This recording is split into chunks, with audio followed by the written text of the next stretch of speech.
আমার মনে হয় না শেখ হাসিনাকে তারা ব্যাক করবে। আর তাছাড়া আমাদের বন্দি মানে যে বিনিময় চুক্তিটা আছে, হ্যাঁ, মানে ফেরত পাঠানোর যে চুক্তিটা, সেটা কিন্তু অনেকগুলো ইফস এন্ড বাটস আছে। আমি আমি মানে গত 24 সালে পড়েছিলাম এটা, এখন আর অত একদম এক্স্যাক্টলি বলতে পারবো না আপনাকে।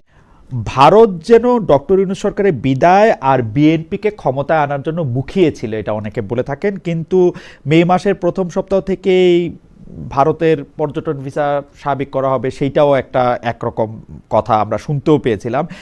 কিন্তু আমার কাছে ডক্টর ইউনূস সরকারের সাথে বিএনপি সরকারের ভারত বিষয়ে অবস্থান খুব বেশি বদল মনে হয় না। শুধুমাত্র জনাব খলিলুর রহমানের ভারত সফর করে শেখ হাসিনাকে প্রত্যর্পণ, মানে শেখ হাসিনাকে বাংলাদেশে ফেরত দেওয়ার ব্যাপারে একটা কথা আদায় করা ছাড়া আপনি এটাকে কিভাবে দেখেন? আসলে কি ভারত শেখ হাসিনাকে ফেরত দেওয়ার ব্যাপারে সিরিয়াস? মানে আপনি আপনার টেকটা কি, আপনি যদি একটু বলতেন। আমি একজন পলিটিক্যাল পার্সন হিসেবে আমার কাছে মনে হয় যে এটা ভারত কখনো করবে না, because Sheikh Hasina was the tested and trusted friend of India. এখন যদি তারা শেখ হাসিনাকে ফেরত দেয়, এটা কিন্তু তাদের অন্য বন্ধু যারা আছে বিভিন্ন দেশে, তাদের কাছে একটা খারাপ বার্তা যাবে। এক, দুই হচ্ছে ভারত কিন্তু একটা বিষয় পরিষ্কার করেছে যে কেউ যদি তাদের দেশে আশ্রয় নেয় তাহলে তারা তাকে কখনো তার দেশে পুশ করে না। দালাই লামার কথা তারা কিন্তু খুব বলে। সো এখন আমি এই সকল কিছু দেখে আমার কাছে মনে হয়েছে যে আমার মনে হয় না শেখ হাসিনাকে তারা ব্যাক করবে। আর তাছাড়া আমাদের বন্দি মানে যে বিনিময় চুক্তিটা আছে, হ্যাঁ, মানে ফেরত পাঠানোর যে চুক্তিটা, সেটা কিন্তু অনেকগুলো ইফস এন্ড বাটস আছে। আমি আমি মানে গত 24 সালে পড়েছিলাম এটা, এখন আর অত একদম এক্স্যাক্টলি বলতে পারবো না আপনাকে, মুখস্থ নাই। কিন্তু যদি পলিটিক্যাল মোটিভেটেড কেস যদি তারা মনে করে, হ্যাঁ, তখন কিন্তু তারা কিছুতেই আর বন্দিকে ফেরত পাঠায় না। এবং ডেফিনেটলি শেখ হাসিনা যেহেতু পলিটিশিয়ান, ওনার কেস তো পলিটিক্যালি মোটিভেটেড, তো তারা বলবেই। সো মানে এইসব নানান দিক দেখে আমার কাছে মনে হয়েছে যে না, এটা তাদের ফেরত পাঠানোর কথা না। যাই হোক, আওয়ামী লীগ নিয়ে আসলে আমাদের দর্শকদের প্রশ্নের শেষ নাই। একটা প্রশ্ন কমন, সেটা হচ্ছে যে আপনি আওয়ামী লীগের পক্ষে কথা বলছেন কারণ তারা মজলুম সেই জন্য, কিন্তু আপনি এটা নিয়ে মন্তব্য করবেন কিনা যে আওয়ামী লীগ তো ক্ষমা চায় নাই, এত বড় অপরাধ করার পর আওয়ামী লীগ যখন ক্ষমা চায় নাই, বা আওয়ামী লীগ কি তার কৃতকর্মের জন্য ক্ষমা চাইছে কিনা, আপনি কেন তার পক্ষে দাঁড়াচ্ছেন? এইটা ভবিষ্যতের ফেসিস্ট যদি কেউ হয়ে উঠতে চায় সেইটার পথ উন্মুক্ত করবে কিনা?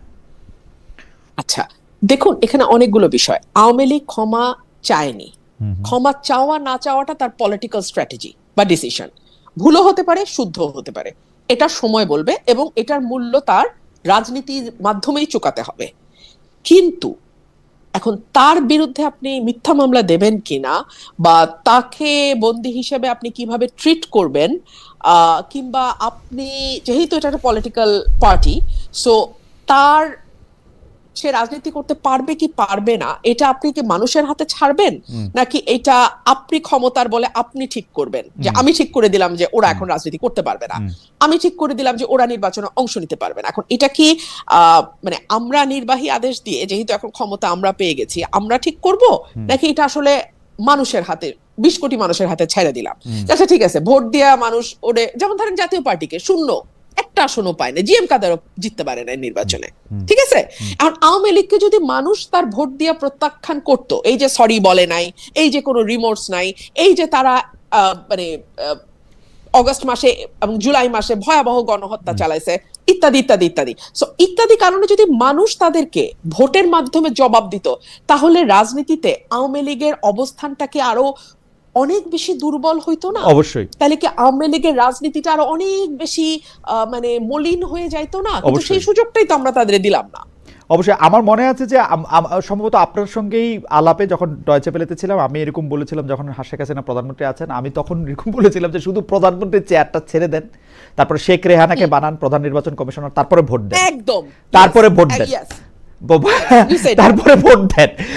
আমার কাছে কিন্তু মনে হয় যে আওয়ামী লীগ বলতে যে জুজুর মানে মানে এইটা খুবই মানে বলা হয় যে আওয়ামী লীগকে আসতে দিলে আওয়ামী লীগ একদম, ব্যাপারটা আসলে সেরকম নাই হওয়ার কথা ছিল, এবং সেটা আসলে জনগণের কাছেই ছেড়ে দেওয়া উচিত ছিল। ব্যাপারে আমি আপনার সাথে একমত। যাই হোক, দর্শকদের আমি একটা জায়গায় একটু ক্লিয়ার করি। হ্যাঁ, আওয়ামী লীগ নিয়ে আমাকে নিয়ে খুব মানুষের তো খুব কৌতূহল। আমি মানুষকে একটা কথা বলি, আপনি যতবার মব করবেন, হ্যাঁ, আমি বাংলাদেশের মানুষকে বলতেছি, আপনি যতবার মব করবেন, আপনি যতবার পিটায় মানুষকে মারবেন, আপনি যতবার মিথ্যা মামলা দায়ের করবেন, আপনি যতবার মানে সাবেক স্পিকারের মতন যার ইমেজ আছে তাকে মাটিতে ফেলবেন ধইরা নিয়ে যাওয়ার নাম কইরা, হ্যাঁ, আপনি যতবার তাদের মতন মানুষের বিরুদ্ধে খুনের মামলা দিবেন, হ্যাঁ, মানে যেটা আপনার কানে অদ্ভুত শুনাইতেছে, মানে শিরিন শারমিন গিয়ে খুন করছে, হ্যাঁ, মানে যেমন রুমিন ফারহানা, আমার কিন্তু খুনের মামলা ছিল আমার বিরুদ্ধে। তো এগুলা না, আপনি যতবার এগুলা করবেন, আপনি ততবার আপনার কর্মকাণ্ড দিয়ে আওয়ামী লীগের শক্তিশালী করবেন। লিখা রাখেন এটা। অ্যাবসলিউটলি অন্যায় মানে ন্যায্যতা আসলে, যাই হোক।